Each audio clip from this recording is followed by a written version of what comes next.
పల్నాడు జిల్లాలో జరిగిన హత్యోదంతం మానవ సంబంధాలకే మచ్చ తెచ్చేలా ఉంది. ప్రభుత్వ ఉద్యోగిగా పనిచేస్తున్న తండ్రి మృతి చెందడంతో ఆయనకు వచ్చే ఆర్థిక ప్రయోజనాల కోసం ముగ్గురు పిల్లల మధ్య జరిగిన ఘర్షణ 2 హత్యలకు దారితీసింది. డబ్బుల కోసం తోడబుట్టిన సోదరులను మహిళ కళ తీర్చడం పెను సంచలనంగా మారింది.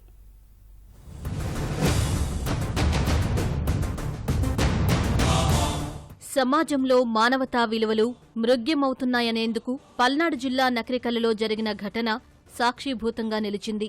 డబ్బు కోసం తోడబుట్టిన వారినే ఓ మహిళ హతమార్చడం అందరినీ ఉలిక్కిపడేలా చేసింది. నకిరేకల్లుకు చెందిన పౌలిరాజుకు ముగ్గురు సంతానం కాగా భార్య కొన్నేళ్ల క్రితం చనిపోయింది. గిరిజన సంక్షేమ పాఠశాలలో ప్రభుత్వ ఉపాధ్యాయుడిగా పనిచేస్తూ పక్షవాతంతో ఈ ఏడాది జనవరిలో ఆయన కూడా ప్రాణాలు విడిచారు. పౌలిరాజు పెద్ద కుమారుడు గోపీకృష్ణ బొల్లాపల్లి మండలం బండ్లమోటు పోలీస్ స్టేషన్లో కానిస్టేబుల్గా విధులు నిర్వహిస్తున్నాడు.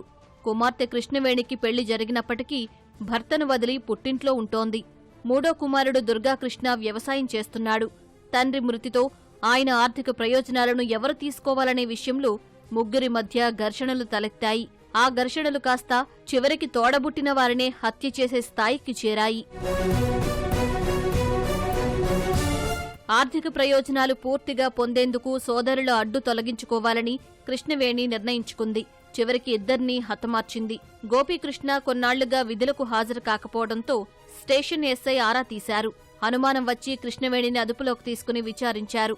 గోపీకృష్ణకు మద్యం సేవించే అలవాటు ఉండటంతో మద్యం అతిగా తాగించి చున్నీతో గొంతు కోసి ముప్పాళ్ల కాలవలో పారేసినట్లు కృష్ణవేణి పోలీసులకు తెలిపింది.